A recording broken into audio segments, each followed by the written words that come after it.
Let's try it again. We'll go live. Boom.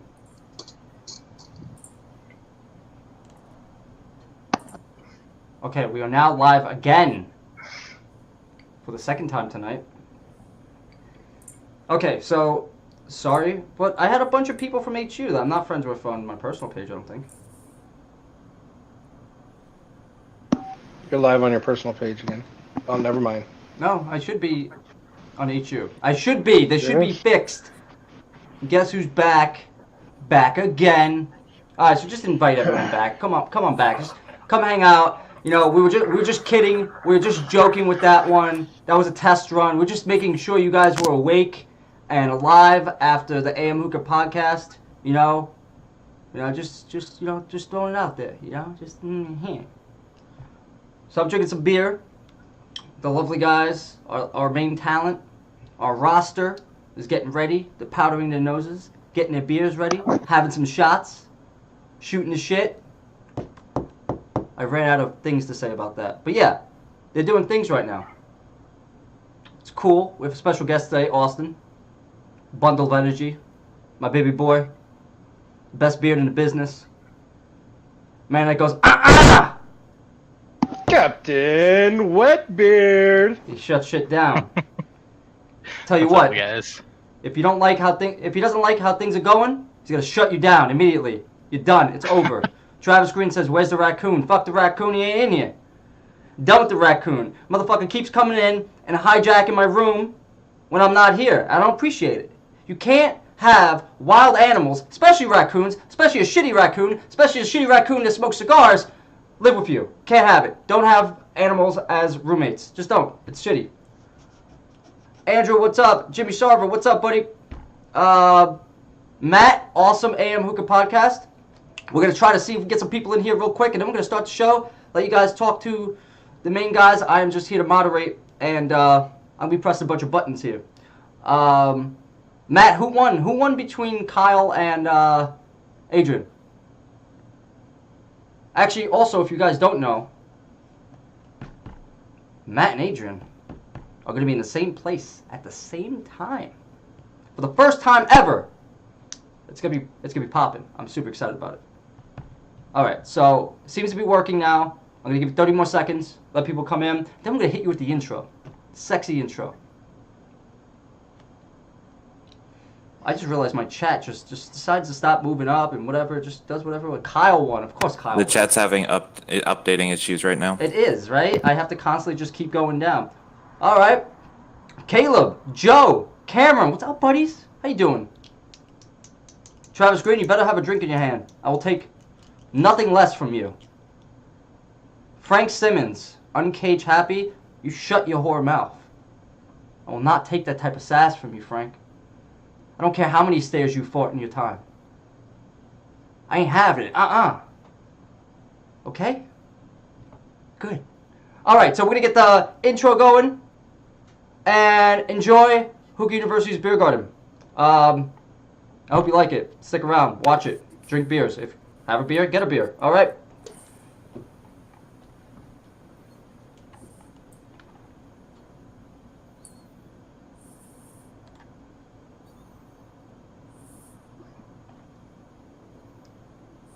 Live from Hookah University, it's the Beer Garden.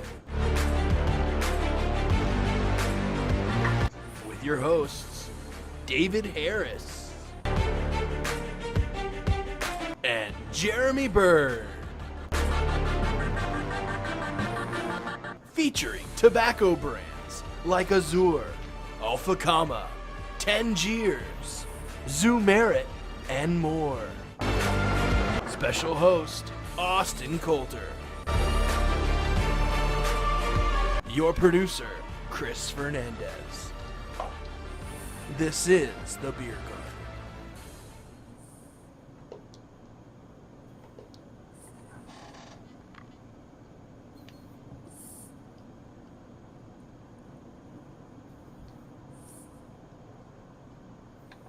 It's on you guys.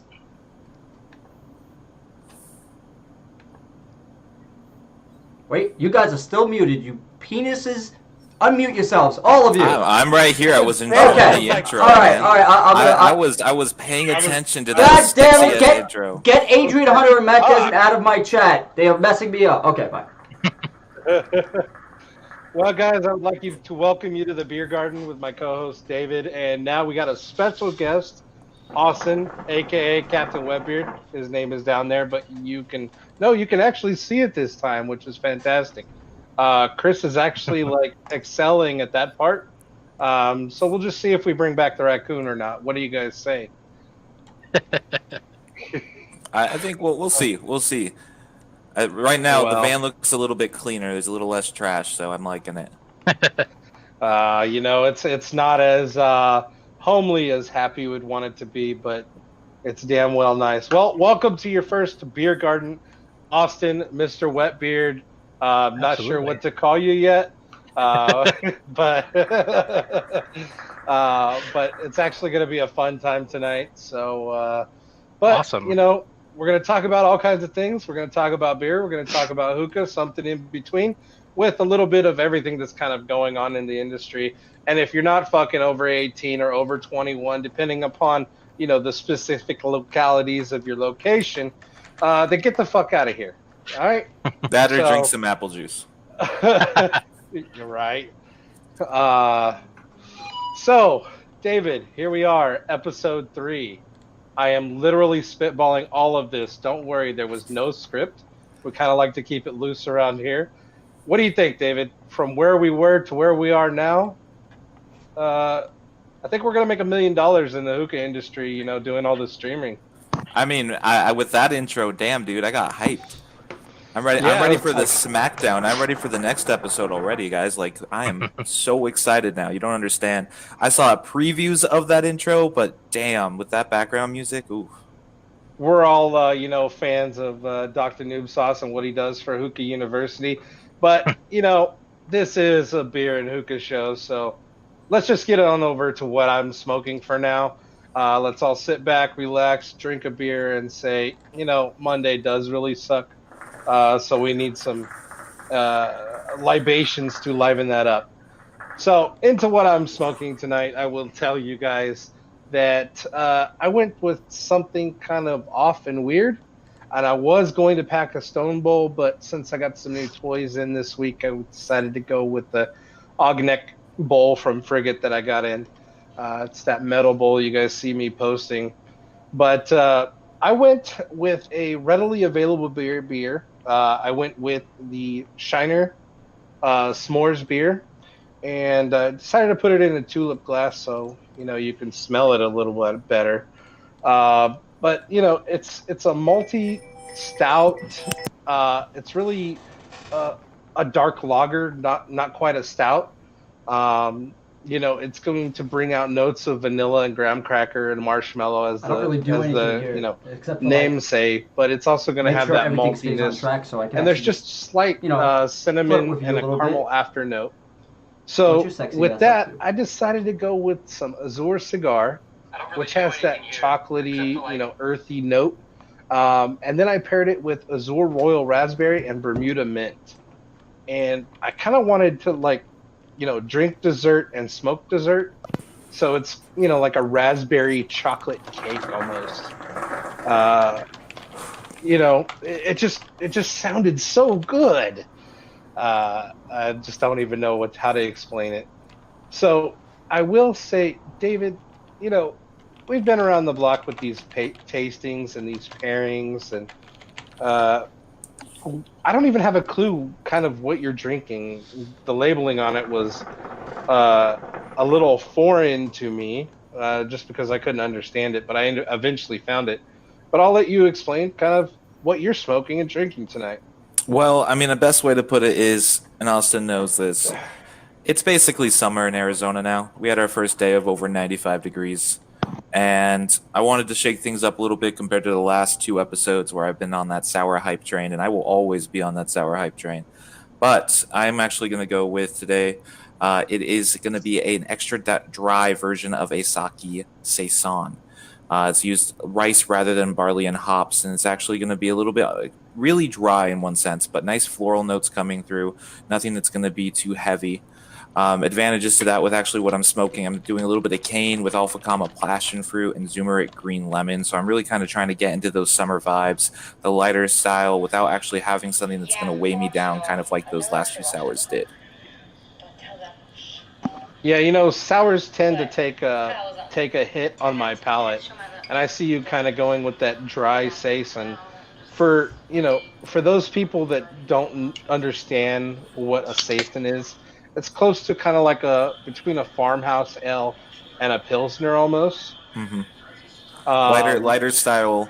If you're looking at like a standard beer, you're drinking kind of a lighter lager, if you will, in comprehension. If you're not really a beer fan or like someone who's an enthusiast over beer, when it's kind of something when you're mentioning the dry flavor tones that come through, you're actually looking at what it actually does to basically the tongue sensation, if you will.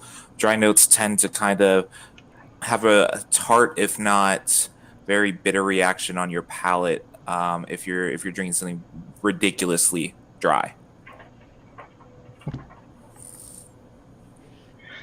so Nice. Austin, you've kind of heard how we go about pairing beers with hookah. You know, I don't want it to just be mine and David's opinion. So can you tell me kind of how you pair beer with hookah, or how you do what you do with beer and hookah? Well, all around, I just like smoking hookah and I like drinking beers. So I will not turn down, if somebody brings a 6-pack of, whatever is cheap or, something special or local nearby, I'll happily drink it. Today, I actually picked out two. The first one that I found is from Parallel 49. It's Trash Panda. And I brought that because I thought we were gonna have a happy on today, so I guess I was wrong there. But I was trying to see what would go well with an IPA, and it is a hazy IPA, so I picked out some Alpha Comma freeze grapefruit and mint, and mixed it with some passion fruit. Just to kind of get like a tropical taste going with the hoppiness of the IPA. So, as far as pairings go, really, I don't look for anything specific when it comes to it. I just like Okay. it together. Well, that just goes to show that kind of everybody has different attitudes when, pairing these things together. And, that hazy IPA, I'm assuming you're picking up on those citrus notes as well.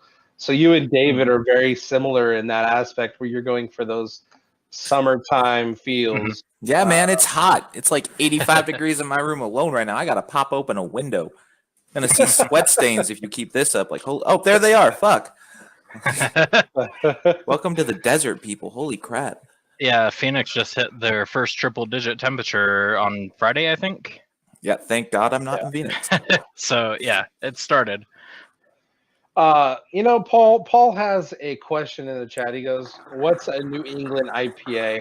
And when I think of a New England IPA, I think something really juicy, super fruity, with also that little bit of floral note. And most 9 times out of 10, I want to say it's going to be like a hazy IPA For or sure. a juicy IPA. I mean, that's just. And it's the clash of cultures in the beer world is that there are people who straight up will not drink a hazy IPA, and you go into the northeast part of the U.S. and that's pretty much the only version of IPAs that are popular. And then you head over to the Southwest and everyone's drinking filtered, very bitter style IPAs where you're not going to get really the quality of fruit, but you're going to pick up on just a lot of bitterness. Maybe you'll pick up on some really extreme fruit flavors like a grapefruit, but they go very hop forward. Yeah, West Coast IPAs are just like, wham, in your face, let's kill you with IBUs. And East Coast IPAs are like, yeah, let's get something, fruity and juicy. Let's have a little bit of fun with it. Let's look at Dr. Noob Sauce in the van over there because he's going crazy. He's trying to figure out what he's drinking. It's actually Dogfish Head. I do believe it's 60-minute IPA. So, at least you understand kind of what he's drinking there. Let me quit. Wait a minute. Let's go back to Austin because he's our guest. All right. Well, let's have Austin break down this next part because Paul being the question master, he always has the questions that I like to ask, I hear and know about, and he always saves them for the appropriate time. Austin, can you break down IPAs for everyone? What is, if especially if you're a new drinker to beer, what is the beer to go to if you're trying to start on the IPA train? Oh man, if you're trying to start, like, I don't know the IPA. It's definitely an acquired taste. It's bitter. It's much darker and sometimes very floral. So it's almost like the Tangier's Cashmere of beers. It's I don't really know the best way to describe it. More floral hops, I suppose. Kind of grassy-ish, but not like mowed grass. That would taste nasty. Just wait for my next beer, guys. It's going to be freshly cut lawn, and it's going to actually be redone as a Hefeweizen. Nice. Oh, serve it with the orange peel, but Sounds like the used ultimate orange peel, hipster beer. recycled orange peels. That's it. Yeah, from San Well, Fran. I just seen all these different cultures of beer, ranging from the West Coast, from companies like Stone, from Firestone Walker, from, Russian River Brewing Company, even the small guys like Tioga Sequoia in Fresno and Lengthwise in Bakersfield. They're always really going for that Ultra Simcoe style hop where it's just like this bitterness on your tongue. And it almost like kills your palate. And then you start moving like into, the middle of the US, and even where I'm at now, the local IPAs from Recess Brewing or Four Hands are more kind of not quite a hazy IPA, but more like a mixture between East Coast and West Coast. And when you look at East Coast and West Coast beers, they are two completely different spectrums. Yeah, I mean it's actually really nice and refreshing, and when you're going to pick up like a couple of cans, and your selection isn't just limited to the region that you're at.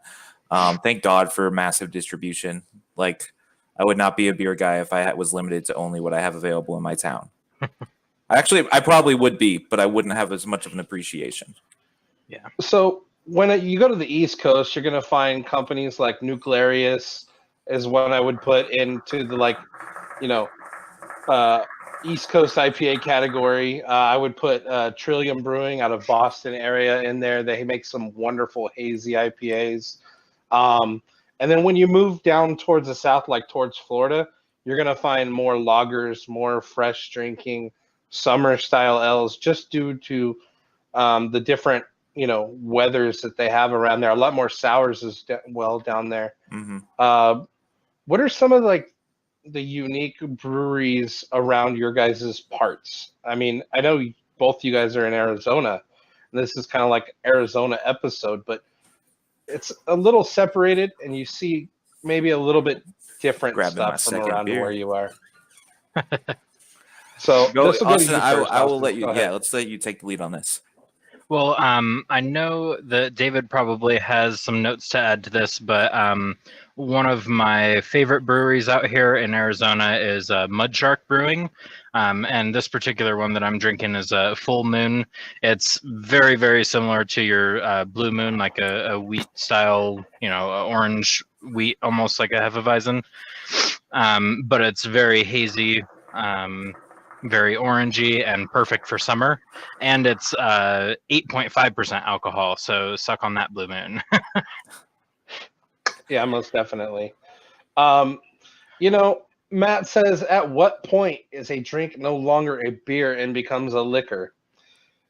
That is something to be desired. So beer is a fermented beverage. It lies within that category of fermentation. It's basically fermented and then not distilled. They also can make a liquor from beer by distilling that beer into a liquor. The main difference is beers aren't typically distilled. They're naturally fermented. They're made into barley wines, which is a longer aging process. With beers, it's about sugars and yeasts and flavors that they add at certain increments to create that malted beverage or that fermented beverage that we call beer. And it's a lot of the times when you're looking at liquors themselves, their distillation processes are a little bit different. Scotches, for example, there's a smoke process that goes through. With beer, you don't really see that in the beginning style. You kind of want to infuse something like that if you're going to try and pick up on those notes. A lot of the times when you're looking at liquor creation, if you will, if you look even like small batch, or if you're looking at something like the type of still that you're using, a still itself might not create the same amount of liquor as what you would get from a large batch of beer. Just because it's a process is a little bit different. The distillation process actually reduces what your yield is quite a lot.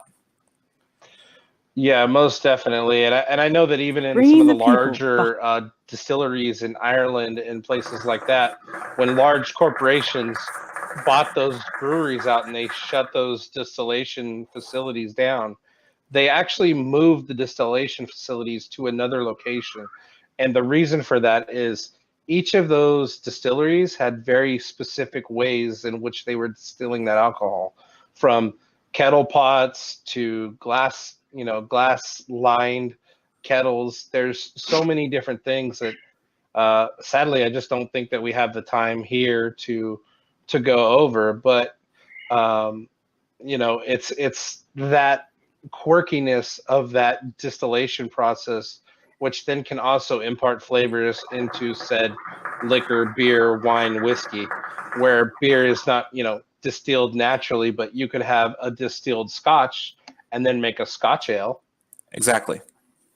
Going back, though, just a step, because Austin was mentioning his favorite.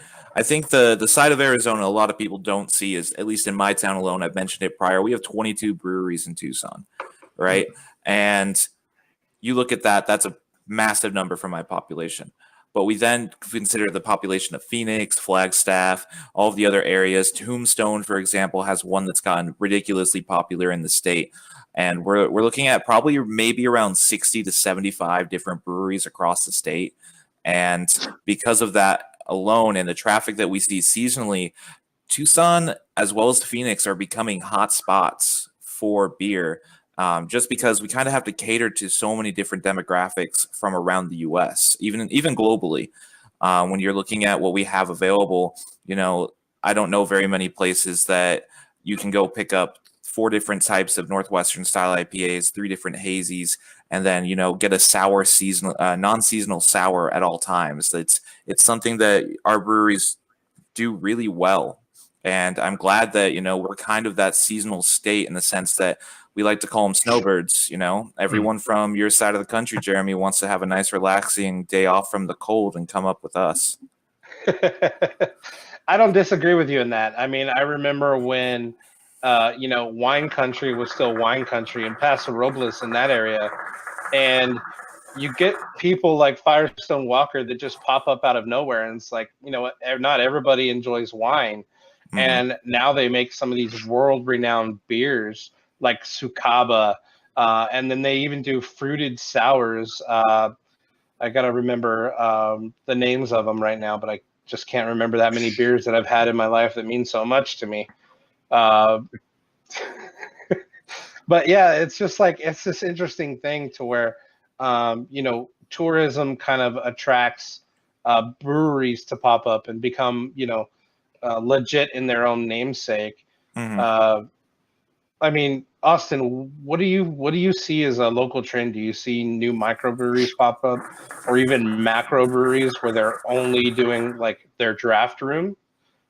Oh, absolutely. Yeah, a lot of local places around here are popping up everywhere. It seems like every year there's a new one. But also, I guess some would say, I don't know, David might be able to add to this, but some would say it might be a good thing that some of the smaller breweries here in Arizona are being bought out by much larger breweries, mm-hmm. And essentially, making their brews available, nationally. So that's kind of a good way to spotlight some of our beers. That's the classic example for Arizona is actually Four Peaks. They got bought out by Anheuser-Busch, and we've actually all enjoyed a beer from Four Peaks, I'm sure. But the second largest brewery in Arizona is Dragoon, which is available to me in Tucson. And Austin, I know you know Dragoon. They have not been bought out yet, but their distribution has now reached 4 different states, which is massive for the size of the complex that they're doing and how much production they need to do. Just 1 second before we continue, we do have another question from Raul Martinez asking, what do we think about some light beers? He's saying that, maybe they might be piss water, they might be for girly men, but do you guys have any craft light beers that you're aware of that you could recommend? Craft ones. That's a tough one. And maybe not go for the idea of just a craft beer being, that 5-calorie Michelob Ultra, but let's say something that's maybe not as heavy as a beer that you would see in our common day. With that, I would stick to more like a Belgian double, if you want to introduce them to the craft world. There's a beer out there I'll probably mention in a minute, but a lot of Belgians, singles and doubles, and then leading into the triples and quads. So if you wanted to have a wider variety of kind of alcohol to wheat to depth ratio, and then I would go with something like Firestone Walker 805 out of Central California. I would go with Cigar City Brewing down in kind of the Miami area, and then even kick it back onto Terrapin or Sweetwater. They both make lagers that are very easily accessible, and will start to bring other people that are palatable with beer into kind of the craft beer world, because there is those beer and non-beer people. I mean, What are your thoughts on that, David? I think that the introduction is actually oftentimes I have friends, they're like, I won't drink beer, I don't like beer, I can't do beer. And the thing is, my first taste of beer, right, was we've all been it. Our dad's working on the yard when we're 7 or 8 years old, mowing the lawn, and he's just like, hey son, have a sip. And you're sitting there and you're like, what the fuck is this? What is this? I don't understand. And the thing is, I can tell you, up until probably I was 18 or 19, beer was the last thing I'd ever want to drink.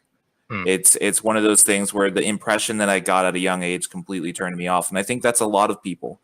But what we have now, I think, is that you can introduce people to so many different styles of beer where it's not going to be so rugged on their palate that it's actually a good thing. I mean, you can look at if you're really not a beer fan and you want to start off with something, get a Radler. Right now is the perfect time of year for a Radler. When we're going into the hotter summers, you're going to be seeing, it's like a 2.9 to 4% alcohol content. It's normally going to be mixed with a juice, whether it be grapefruit, pineapple, or even a lemon juice.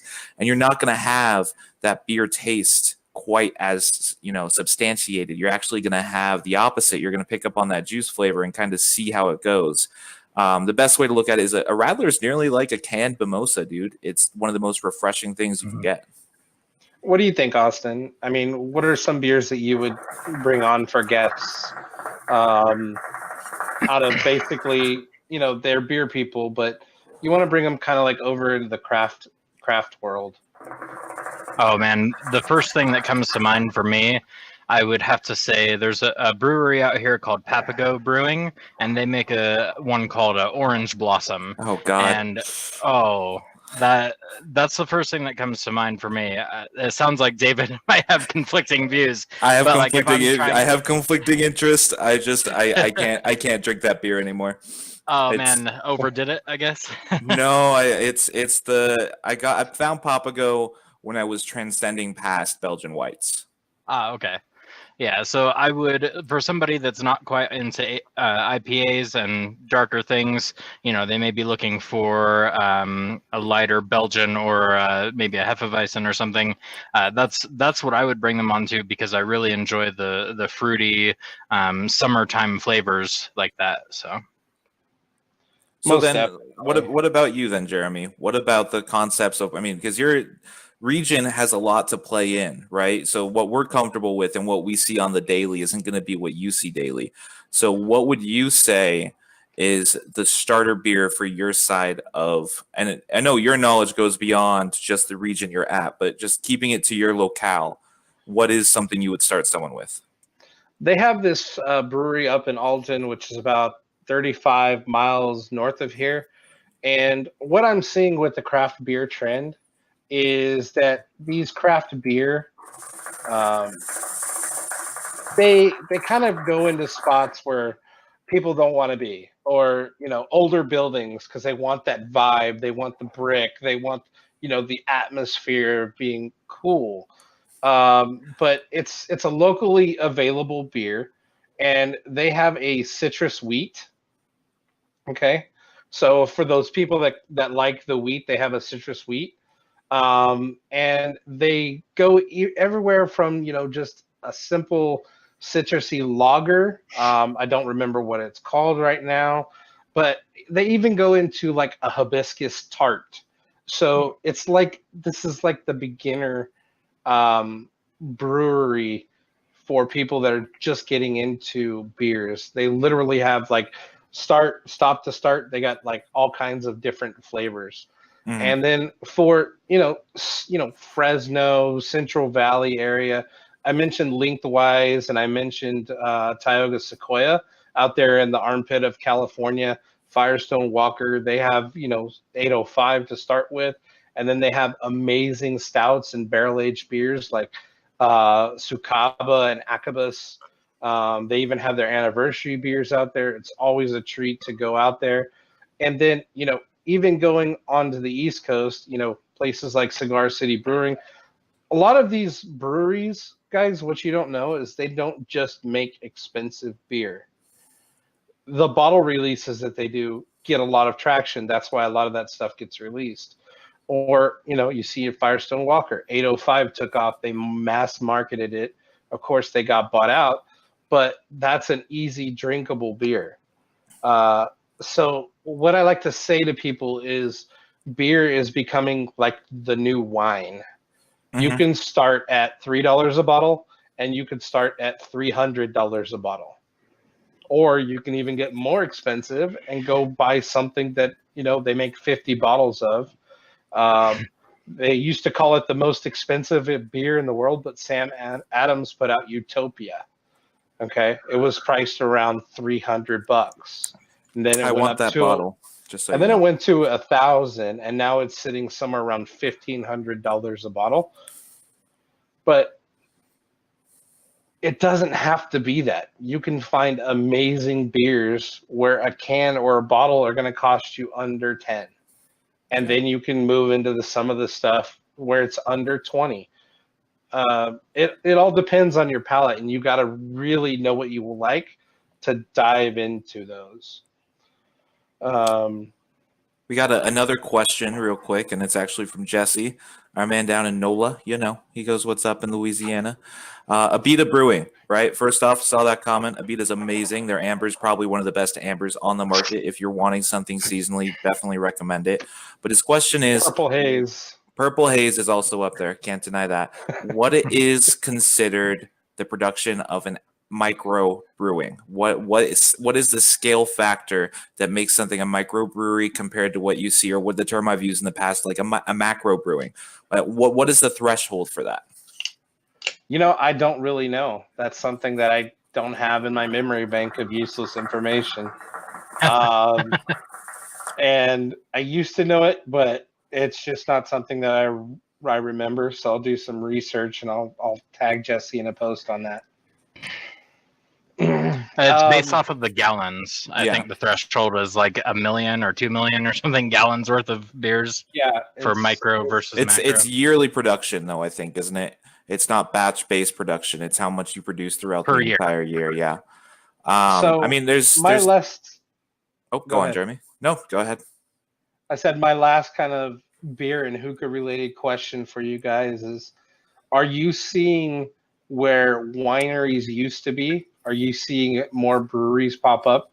Because as I see more breweries pop up, it's a little more accessible than going to a winery for some people.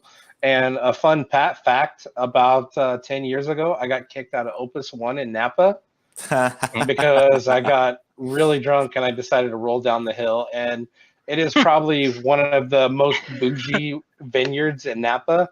And they had a group of like 2,500 people there that day. Their bottles of wine start at over $400. And I said, start like that's where Their it starts. tasting room is something like 250 right now. Like Yeah. it's crazy. Hold on. Austin, I want to know about a story about how you got kicked out of somewhere because you were drunk. That sounds like an interesting story. That's something I I want need to the know. full picture. we need to on preface this. Does the HU frat mansion have a hill that you can roll down? No, I've always liked taking trips, and I would organize a trip every year for my company that I worked for at the time. And we decided that we wanted to go wine tasting for 2 days in Napa. So we stayed at the Silverado Golf Resort. We had been drinking all day because my boss had hired a bus to take us up to Napa, and you know how long that drive is from the Central Valley.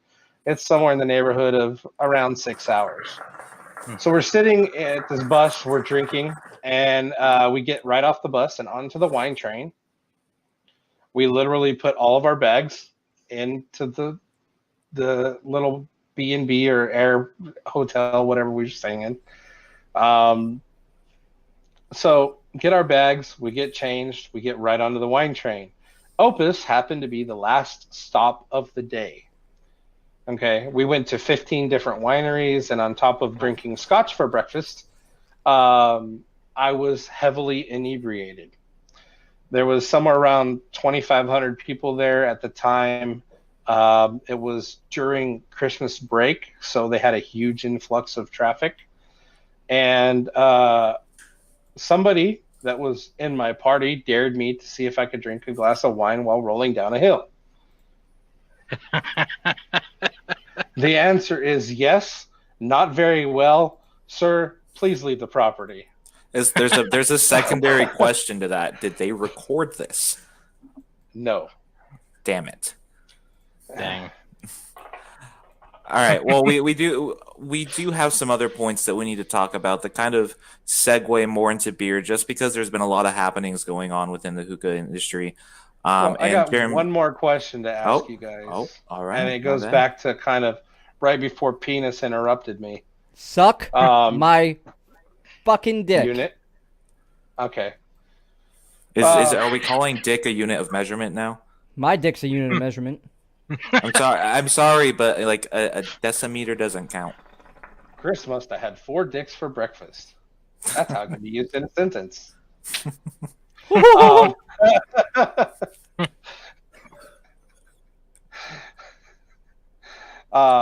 you feel that where wineries used to be, beer places are popping up? Are you seeing more of a trend towards wine, or are you also seeing those wineries go up at the same pace? The beer revolution, as I will call it right now, happen.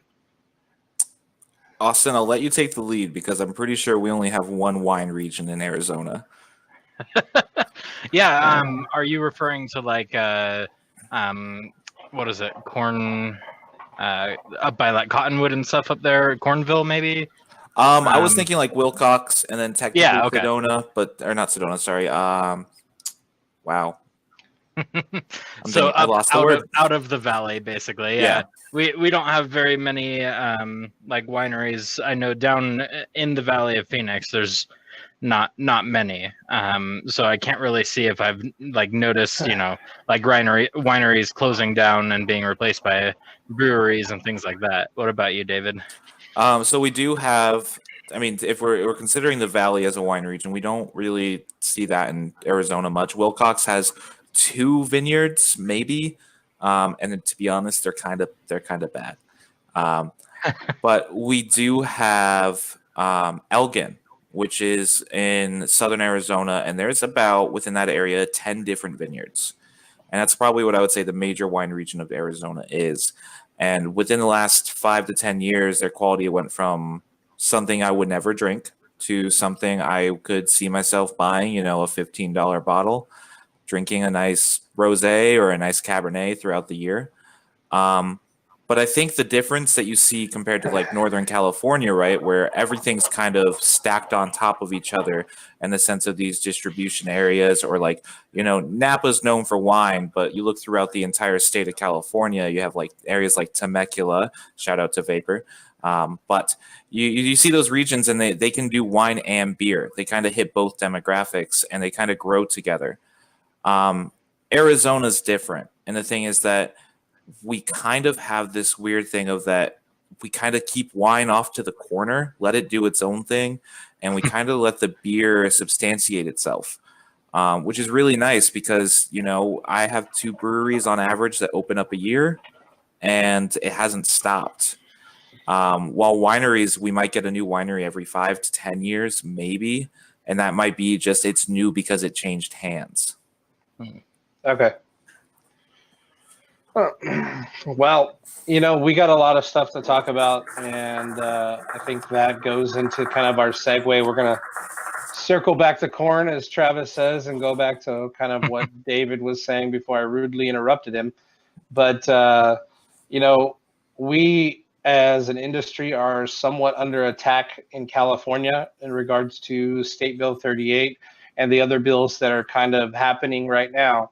And as a lot of the nation has seen, once California will legalize or delegalize something, or New York does so, kind of other similar states follow pact. And we've seen that Hawaii wants to release a bill as well against flavored tobacco. And not only is it going to kill our hobby in those regions affected, it's going to become a nationwide thing. It's going to become a nationwide problem, basically.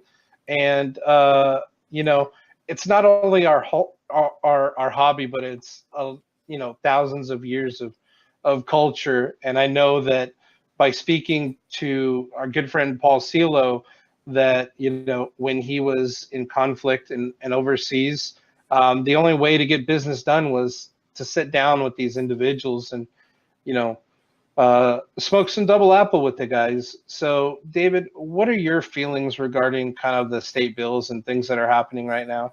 Well, I mean, we've had this talk many a times. A lot of us, that are in the chat right now, you've been a part of the AGU chats that we have going on. You've been in the hangs. This is something we talk about quite often, and we all have our own ways of kind of coping with it.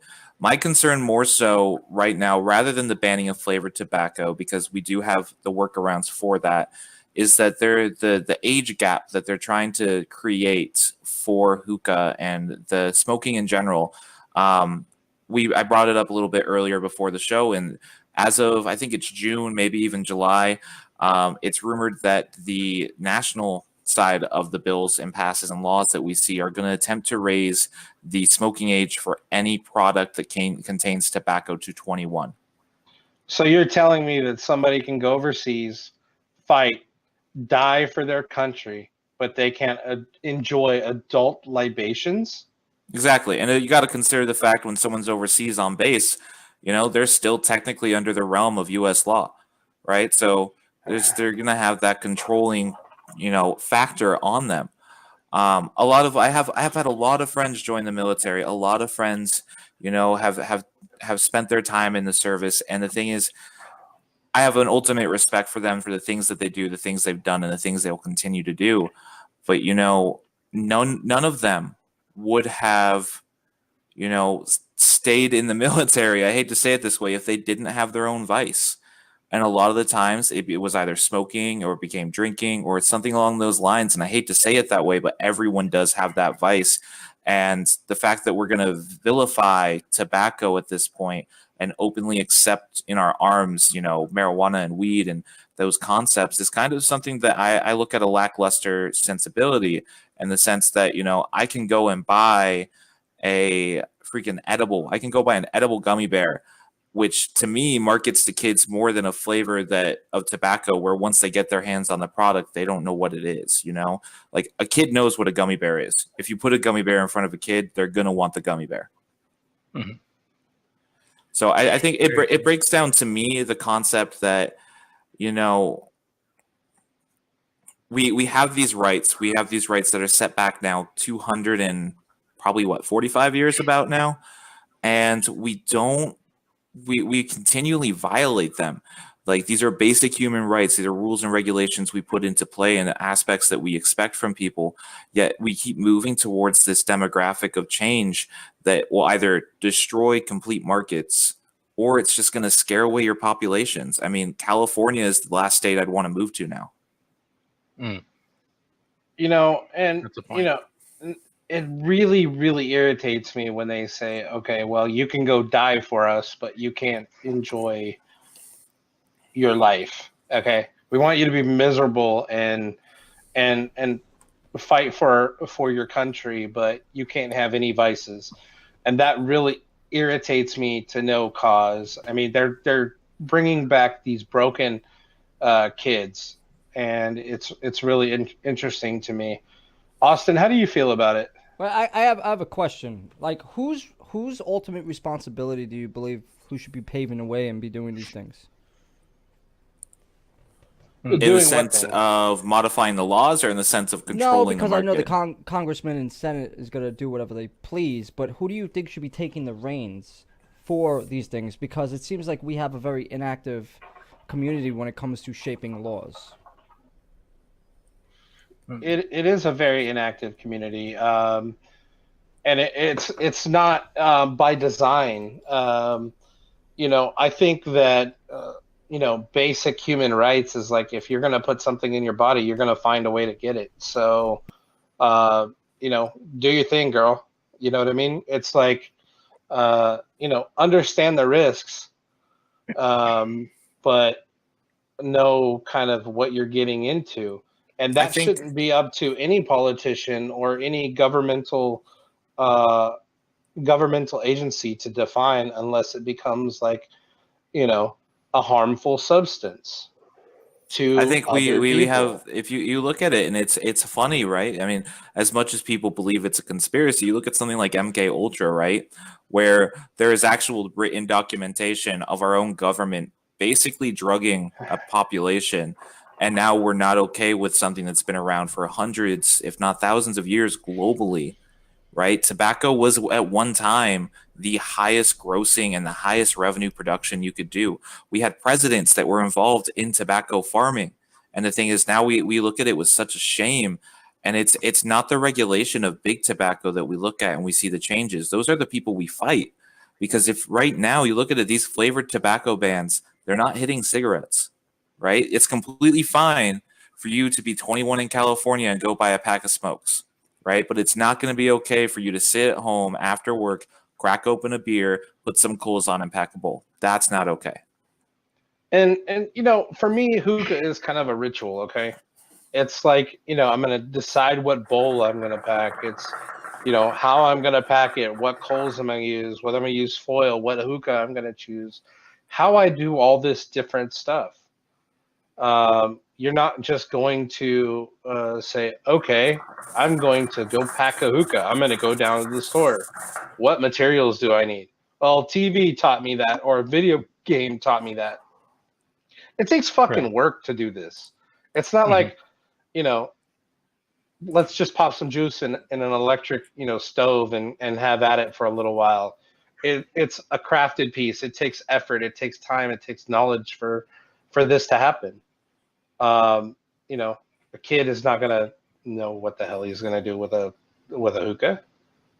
You know, a 10-year-old kid's not gonna know what to do, and I'm gonna hold fucking some of the lounges responsible for this because they don't check IDs I think when that they're but supposed the to. ban, but I'm sorry, but the ban goes farther than that, because if you want to blame any mass producer more than anything, I'm blaming Juul. You literally we before Juul, we had a very obvious, and I don't have my vape on me, of course, but I know I can see all the juice behind you, Wetbeard. I'm sure you have a box mod. It's hard to hide a box mod, right? Yeah. Before we moved to Salt Nick, and before we made these changes where stuff like Juul and these very small pods that you see, right? We didn't have nearly as much of a problem with younger kids getting a hold of products, because it's a lot easier to hide something that small than it is for you to hide a box mod, or even a mech mod, or even something like the sizing that we used to have. So it's, to me, it's one of the things is like, if you want to really regulate something without banning it, you put a size restriction on it with something like vaping. I mean, batteries keep getting smaller. Why can't we just have a standard sizing for them? And if people release something outside that sizing bracket, it's not allowed on U.S. markets. That would be an Well, interesting way to regulate that, because then you'd be essentially preventing people from gaining access to it and hiding it from people that would otherwise prevent them from accessing it, like parents, for example. I have a I will coworker also who is. say, don't be a shitty fucking parent. Yeah, I have a coworker who just got caught with his jewel, and he's 17. Okay, I didn't know he had a jewel. His parents found it in the laundry. Stupid move on his part, yes, but how the hell did he get the jewel? It's the same thing I keep telling people, and Chris, our producers even had this conversation with us. It's if you're trying to regulate something, and especially looking at the past, you look at prohibition, you look at all of these things that we have done, right? And it back to back to back. When you generate a black market for it, two things happen. There's either conflict or you reinstate its legalization. Weed is the best example for that now. How much revenue has been generated when you remove the black market from weed? Right? Now all they're doing is they're changing it. So no longer am I going to need a dealer to go smoke some pot. I'm going to need a dealer to smoke some tobacco. Yeah, it's a shame the country was built on tobacco, tobacco and sugar. And guess what? Yeah. Those are both in hookah. Like, holy shit. This brings me to something. We're going to try and get Arnie, who is head of the Hookah Chamber of Commerce in California, on the classroom. So look forward to that if we can get him on. Another thing I wanted to talk about is Vegas, guys. Hookah Expo Worldwide, number 3. Austin, you will be staying with us, as well as Adrian and Matt. I didn't know if that was, confidential information. I don't know. The producer's probably going to give me a fucking weird ass look sometime. We were keeping it confidential for you, basically. But, I'm looking forward to HEW. It was really where Hookah University kicked off into something really, really awesome last year. Before that, we did Chicago. We did Chicago after it. But there's, not the same amount of people in one place ever during the year. Some people can make it out to the East Coast. Some people can't make it out to the West Coast.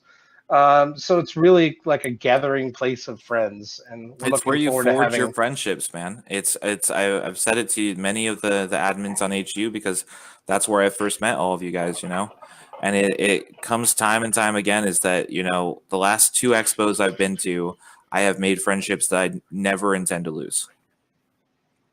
So if you're not going and you're watching, or if you are going and you're watching, you haven't met me, you haven't met Jeremy, you haven't met Austin, guess what? You're going to fucking meet us and you're going to drink a beer with us.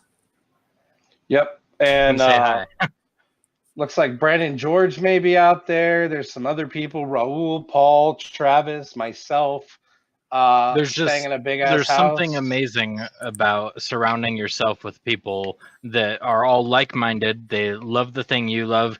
You might not have somebody 20 miles in your radius that enjoys hookah as much as you do. So having everybody in one place is it's going to be amazing. I've also met people locally through the group, like Stephen Ordway, and Nice. Through the groups, and we kind of try and hang out at least a couple of weeks and go do something, whether it be at the lounge or his house or my house. But it's a lot of fun. You get out, you get to meet people, you get to drink with people as long as you're of age. I will stress that if you're not of age or you aren't really in the hookah community, you will not be granted entry.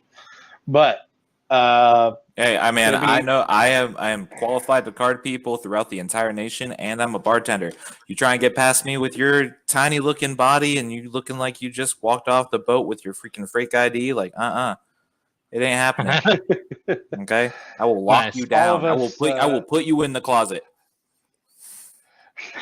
So Chris, can you throw up some of those like fancy photos that you got, or is that too much to ask from a simple-minded host of the show? Damn. I'm good at spitballing, guys. Trust me. Travis, you did not stop drinking. Not okay. I see that comment, Travis. You better fill that cup up. Put that away, Chris. Motherfuckers. Yeah, I'm making him do more work. But really, ATW guys, I mean, it's going to be a ton of fun. I know that our friends from Sky Hookah Distribution, Eternal Smoke, will all be over there. We'll all be having like a ton of fun. Eternal Smoke, the guys from Zoomerette will be there. Sky Hookah Distribution, just like so many people in one place, and you actually get to meet these people and talk to these people, and they're not just a face on the web somewhere on Instagram or watching your favorite podcasts like the AM Hookah podcast, etc. Much love to those guys. They've been going strong for what, 3 seasons? You guys are on season 3 now. We all do this. We make no money doing it, but we do it because it's something we love to do. And I think there's also the very, very slim chance right now that we could be, doing the live beer garden from the expo this year. Whether or not we figure out the logistics to it yet, but it's something Jeremy and I both want to do. And whether or not Chris, even if we don't have the production values, guys, we're talking like I will bring that shitty camera and we will go live with Jeremy and I walking around the expo with the cheapest beer they have. Yes, That works. and see what we can pair with it. We're just going to Hopefully start they have taking some good hookahs options. from people's booths, walking around with them, drinking beer. It'll be perfect. I will definitely say this. If you see any of the admin or mod staff walking around, just come and hand us a beer. We'll be eternally grateful. Last year, Hookah Expo Worldwide had a bar. It wasn't great. I don't think anyone really utilized it. But this year, hopefully, they have a little bit better bar. I would like to be tipsy and grabbing people and taking pictures with people and stuff like that. It would be pretty And cool. I'm actually going to issue a challenge. The first person to ice Jeremy at the expo, I will buy you a drink. Ice what? What do you mean ice? Ice Smirnoff like ice deport him. him? Ice? What? Oh, Smirnoff. Ice, man. We're going straight college We're rules, going man. He's like getting straight up to high iced. school and shit. Fucking And damn. the first person to do that has to take 2 shots with me. Bet. And then I'll buy David a beer. Maybe. If he's lucky. He's just upset because I issued the challenge first. That's okay. I got Adrian packing me bowls at the expo. So, a little bit of stretch and e-dick movement here. But but it should be fun. Anything else, guys? I think we can definitely mention a couple of things. We have the Vegas baby that we just did. We did the classroom. Let's mention that Phoenix giveaway. I'm sure you know a little bit more than I do, Jeremy. Nathan Jordan, he is doing the Phoenix giveaway in Hookah University right now. All you got to do is kind of write a tender profile. Find it on Hookah University. Just search his name, Nathan Jordan, and it'll pop up in there. You'll be able to find it. Let's get as many of those as we can. It should be a fun little tender contest for you guys. If whoever gets the most swipe rights, they win, right? How do we swipe right in Facebook? I'll find a way. We'll make Just put it in the the hookah tender. comments. Second thing worth mentioning is there is the cocoa vapor giveaway going on from, I believe it's South Smoke, right, Jeremy? And they are going to be doing a giveaway for cocoa vapor, a new coal product coming on. I have not tried it yet myself. I've heard some really good things. Definitely put yourself in for that if you can. And I'd also want to say real quick, as much as I threw him some shade during the AM Hookah podcast, I want to thank Bracken Cox, Matt Dessent, Adrian Hunter, and Kyle Smith for the shout outs throughout the entire AM Hookah podcast. Thank you for the great show, guys. And I am hoping you guys are doing well. Do you think you can grow a beard by Expo, David, and we can all If I lock can get beards? time off, I'm not welcome to and privy to that at my job currently. I'll lock chest hair with you if we want to do it that weird. Yeah, we can do that. Just say it's a religious thing so you can grow it. Oh no, they don't care about religion. They're either Catholic or not, and that's how it goes there. Well, I saw Wayne was gonna do the trifecta beard with us, so Well, let's do it, and we can make it a quad trio-ish type thing. Quadrio. And with that, guys, I will bid you adieu because I'm not making sense anymore. Guys, it's And, good. Jeremy's at a good spot. I promise you. Hey, David. Love you too, buddy. Shall we? Well, I'm down. If there's anyone left in this chat who wants to hang out with us after, we will be on hangs like we always are. We love to have new people come in. I'll post a hangs link in Hookah University. Just click it. If it doesn't work, click it again. I see that Happy is above my head here, just fucking lurking. But God. We're gonna do some other things too. While I'm on the mic for a second, we're apparently gonna do our very first whiskey pairing during Hookah Hangs tonight. So whoever is down, please join. you guys are getting me fucked up, aren't you? Yep. Boy, That's like your treat. It's like your treat. Every beer garden you do, you just get drunk. I mean, that's I'm not- been my I'm- tradition thus far. I'm only 2 beers into this right now, so I'm pretty good. Yeah, but it's Dogfish 60, which means you have to drink one more, and then we can start having the Dr. Noob sauce stream that we need. You guys don't want me to go off on rants. I got some shit I could say. Nope. Okay. Well, I think that's it. We'll see you guys in hangs. We'll post a link in a few minutes. Chris, Raul, Andrew, everyone, thanks for coming and checking the podcast out. It means a lot that people, want to just chill and hang. We kind of keep this like a nice little social setting. Stay tuned. Soon we are planning another classroom. We always like to have like new guests and new ideas coming and trying to change up the dynamic. So that's why we don't do them very often, but we will have one soon, hopefully. Sooner than you think, maybe. I don't know. Maybe next week, maybe week after, maybe this week. I don't know. Who knows? We'll be posting about it. But yeah, I will just play this little. I'm gonna press this little button. I'm gonna press it. Press the button, and we're gonna leave you guys. Bye. See you Thanks for later. having me, guys. Bye. Live from Hookah University, it's the Beer Garden. With your hosts, David Harris and Jeremy Byrne. Featuring tobacco brands like Azure, Alpha Kama, Tangiers, Zoo Merit, and more. Special host, Austin Coulter. Your producer, Chris Fernandez.